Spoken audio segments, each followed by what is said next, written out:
सदन में बाबा साहब अंबेडकर के बारे में गृह मंत्री अमित शाह का बयान भारतीय जनता पार्टी के लिए जी का जंजाल बन गया है दोस्तों। भारतीय जनता पार्टी कह रही है कि उनके आधे अधूरे बयान को पेश किया गया, काट छांट कर पेश किया गया। विपक्ष कह रहा है कि अमित शाह को अपने पद से इस्तीफा देना चाहिए और विपक्ष अमित शाह के इस विवादित बयान पर जबरदस्त हमलावर हो गया है दोस्तों। उनके इस्तीफे की मांग की जा रही है और सबसे हास्यास्पद, भारतीय जनता पार्टी यह आरोप लगा रही है कि उनके बयान को काट छांट कर पेश किया गया। वो पॉलिटिकल पार्टी जिसकी पूरी सियासत चलती है आधे अधूरे सच पर, जिसकी पूरी सियासत चलती है झूठ पर, दुष्प्रचार पर, आज वो बयान को काट छांट कर पेश करने की बात कर रहा है। कौन से कटे और छटे बयान की बात कर रहे हैं आप? सबसे बड़ी बात, आपने राहुल गांधी के बयान को आधा अधूरा पेश किया, आधा अधूरा नहीं झूठ पेश किया, यह कहते हुए कि वो आरक्षण का विरोध कर रहे हैं। मैं नहीं भूला हूं कि इन्होंने राहुल गांधी के बयान के बारे में झूठ बोला कि उन्होंने हिंदुओं को हिंसक बताया, जबकि उन्होंने स्पष्ट तौर पर बीजेपी और आरएसएस को हिंसक बताने की बात कही थी। और यह झूठ खुलेआम संसद में लाइव कहा गया था।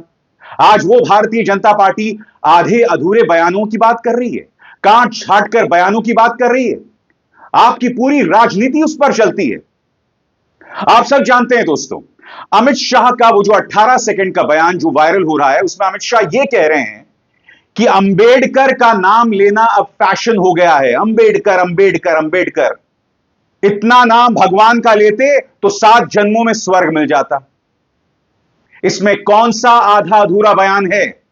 मैं आज भारतीय जनता पार्टी से पूछना चाहता हूं, पात्र बदल दीजिए। यही बयान जो अमित शाह ने दिया अगर राहुल गांधी देते तब आप क्या करते?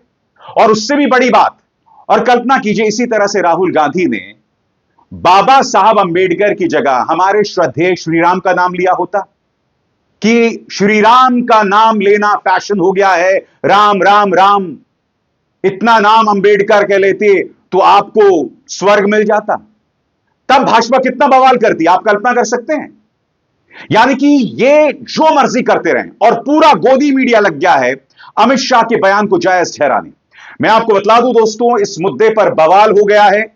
विपक्षी दल अब चंद्रबाबू नायडू और नीतीश कुमार से अपील कर रहे हैं कि क्या आप इस मुद्दे पर खामोश रहेंगे। उनका बयान अभी तक नहीं आया है। सबसे पहले मैं आपको बतलाना चाहता हूं इस मुद्दे पर राहुल गांधी ने क्या कहा, सुनते हैं। राहुल गांधी यहां कह रहे हैं कि यह भारतीय जनता पार्टी का चरित्र है। पार्टी के अध्यक्ष मल्लिकार्जुन खड़गे तो सीधे तौर पर अमित शाह के इस्तीफे की मांग कर रहे हैं। सुन, सबसे शॉकिंग बात दोस्तों, प्रधानमंत्री नरेंद्र मोदी अमित शाह के बचाव में आ गए हैं।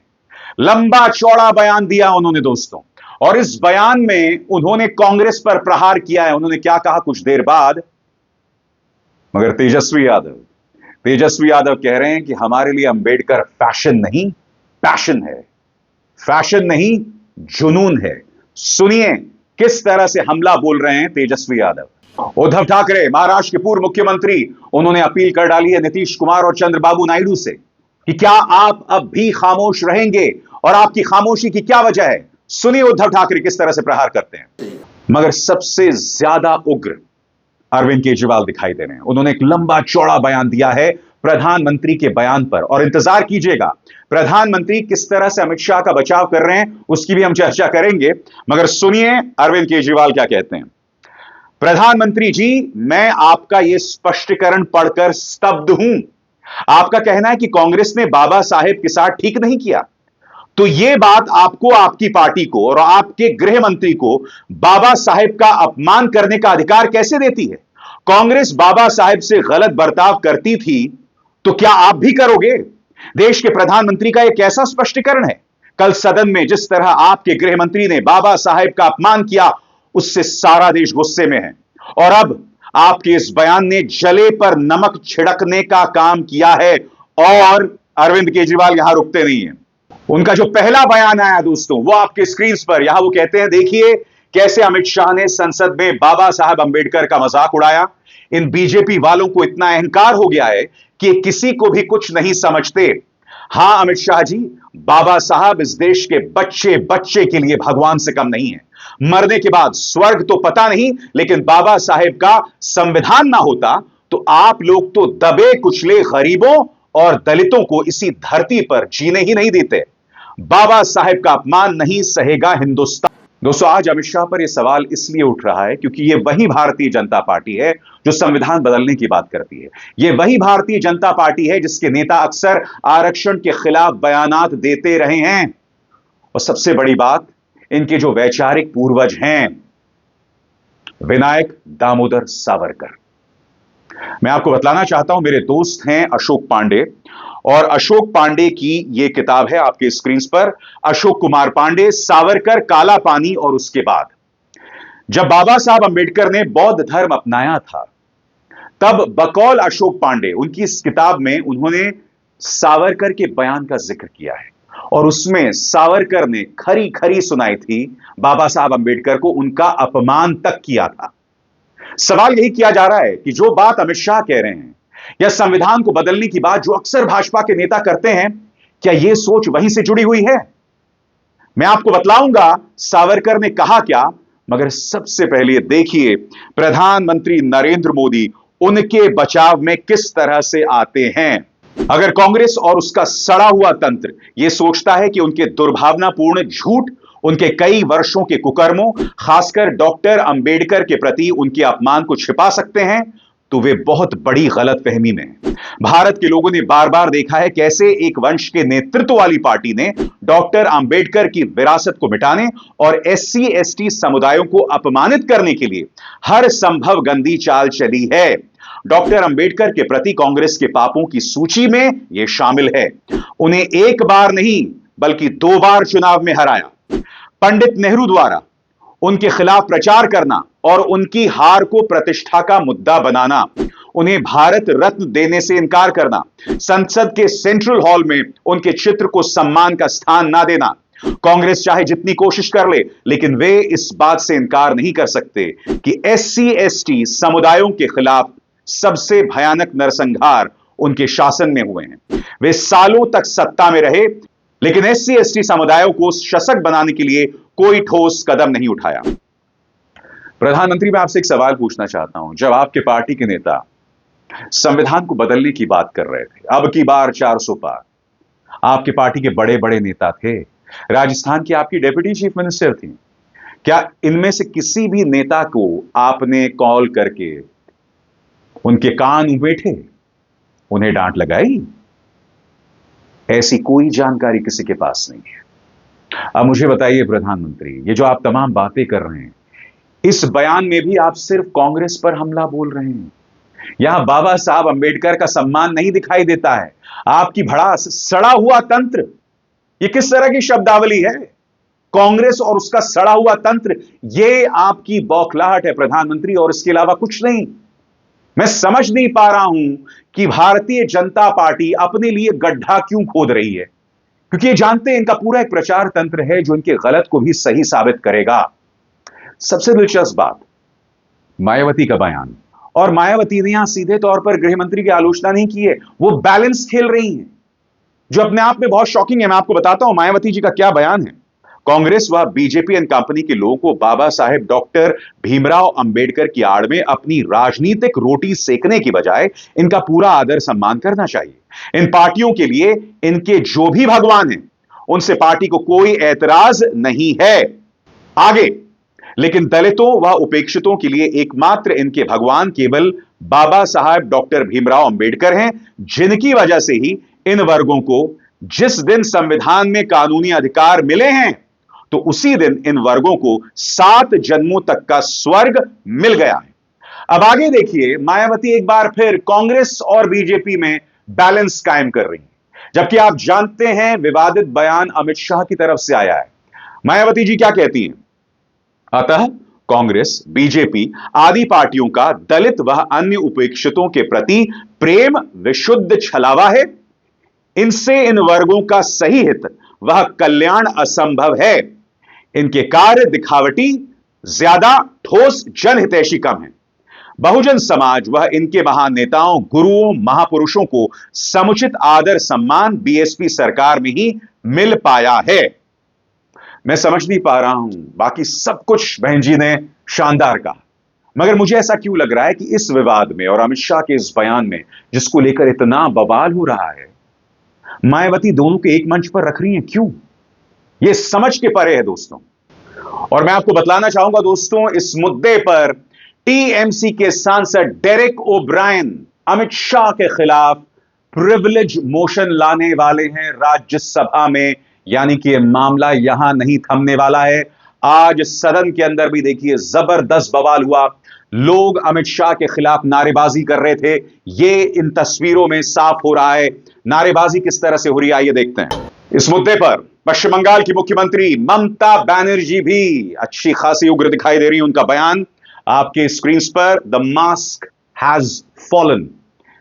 पूरी प्रतिक्रिया इस एक पंक्ति में दिखाई देती है कि मुखौटा जो है वह आखिरकार गिर गया है। आगे क्या कहती हैं? As Parliament reflects on 75 glorious years of the Constitution, Home Minister Amit Shah chose to tarnish this occasion with derogatory remarks against Dr. Baba Saheb Ambedkar, that too in the temple of democracy. यहां पर ममता बनर्जी कह रही हैं कि एक ऐसे लम्हे में जब हम संविधान के 75 सालों को मना रहे हैं, बिल्कुल ऐसे मौके पर अमित शाह ने बाबा साहब अंबेडकर का अपमान किया, और एक ऐसी जगह पर अपमान किया जो कि लोकतंत्र का मंदिर माना जाता है, यानी कि संसद के अंदर। आगे वो कहती हैं, यह भारतीय जनता पार्टी की जातिवादी और दलित विरोधी मानसिकता को बतलाता है। सोचिए, अगर 240 सीटें मिलने पर ये लोग इस तरह से बर्ताव कर रहे हैं, अगर 400 सीटें मिल जाती तो ये लोग क्या करते? करारा प्रहार यहां पर ममता बनर्जी कर रही है। अब इतिहासकार अशोक पांडे की किताब सावरकर, काला पानी और उसके बाद में सुनिए सावरकर अंबेडकर के बारे में क्या कहते हैं। वो सावरकर जो भाजपा के वैचारिक पूर्वज हैं। आपकी स्क्रीन पर, बौद्ध धर्म स्वीकार कर तुम असहाय हो जाओगे। और लेख में सावरकर लिखते हैं, अतः डॉक्टर अंबेडकर नामक व्यक्ति भिक्षु आंबेडकर हो गए तो भी किसी हिंदू को किसी तरह का सूतक नहीं लगने वाला है। वो आगे कहते हैं, न हर्ष न विमर्श, जहां स्वयं युद्ध हार गए वहां अंबेडकर किस झाड़ की पत्ती हैं। जैसा कि आप इस पन्ने में देख सकते हैं, किताब के इस पन्ने में देख सकते हैं कि लंबी चौड़ी आलोचना, और आलोचना तो दूर की बात है, अनर्गल शब्दों का इस्तेमाल यहां पर सावरकर करते हैं अंबेडकर के बारे में। सवाल वही का वही है दोस्तों। भारतीय जनता पार्टी कह रही है कि इस बयान को आधा अधूरा पेश किया गया है। उस 18 सेकंड में अमित शाह ने बहुत कुछ कह दिया है। मुद्दा यह नहीं है कि उससे पहले उन्होंने कांग्रेस को गाली दी, मुद्दा यह नहीं है। मुद्दा यह कि कल्पना कीजिए, राहुल गांधी ने तो आरक्षण का विरोध भी नहीं किया था। उन्होंने तो सिर्फ इतना कहा था कि भाई आरक्षण को खत्म करने की बात तब की जा सकती है जब समाज में समानता हो। यही बात तो बाबा साहब अंबेडकर कह रहे थे ना, और यही बात हर अंबेडकरवादी भी कहता है। मगर उनके बयान को आपने आधा अधूरा तोड़कर गलत ढंग से पेश किया। आपने राहुल गांधी के बारे में लाइव झूठ बोला था संसद के अंदर, जब उन्होंने कहा था कि बीजेपी और आरएसएस वाले हिंसक होते हैं, मगर आपने उसे हिंदुओं से जोड़ दिया था। तो आप ऐसा बार बार करते हैं, मगर अमित शाह के बयान में ऐसा क्या है जिसमें कुछ असमंजस है? वो साफ तौर पर कह रहे हैं कि अंबेडकर अंबेडकर अंबेडकर। वो आगे कहते हैं कि फैशन हो गया है। सुनिए उन्होंने क्या कहा था, सुनिए बयान। मान्यवर अंबेडकर जी को देश की पहली कैबिनेट से इस्तीफा क्यों दे दिया? अंबेडकर जी ने कई बार कहा कि अनुसूचित जातियों और जनजातियों से हुए व्यवहार से मैं असंतुष्ट हूं। सरकार की विदेश नीति से मैं असहमत हूं और आर्टिकल 370 से मैं असहमत हूं। इसलिए वो छोड़ना चाहते थे। उनको आश्वासन दिया गया, आश्वासन पूरा नहीं हुआ। उन्होंने इग्नोरेंस के चलते इस्तीफा दे दिया। और एक श्री BC रॉय ने पत्र लिखा कि अंबेडकर और राजा जी जैसे दो महानुभाव मंत्रिमंडल छोड़ेंगे तो क्या होगा। तो नेहरू जी ने उनको जवाब में लिखा है, राजा जी के जाने से तो थोड़ा बहुत नुकसान होगा, अंबेडकर के जाने से मंत्रिमंडल कमजोर नहीं होता है। मान्यवर, ये विचार जो खड़गे जी कह रहे हैं ना, क्या आपत्ति है जिसका विरोध करते हो उसका वोट के लिए नाम देना कितना उचित है? क्योंकि अब अंबेडकर जी को मानने वाले पर्याप्त संख्या में आ गए हैं, इसलिए आप अंबेडकर अंबेडकर कर रहे हो। मान्यवर, अभी एक फैशन होगा है अंबेडकर अंबेडकर अंबेडकर अंबेडकर अंबेडकर अंबेडकर।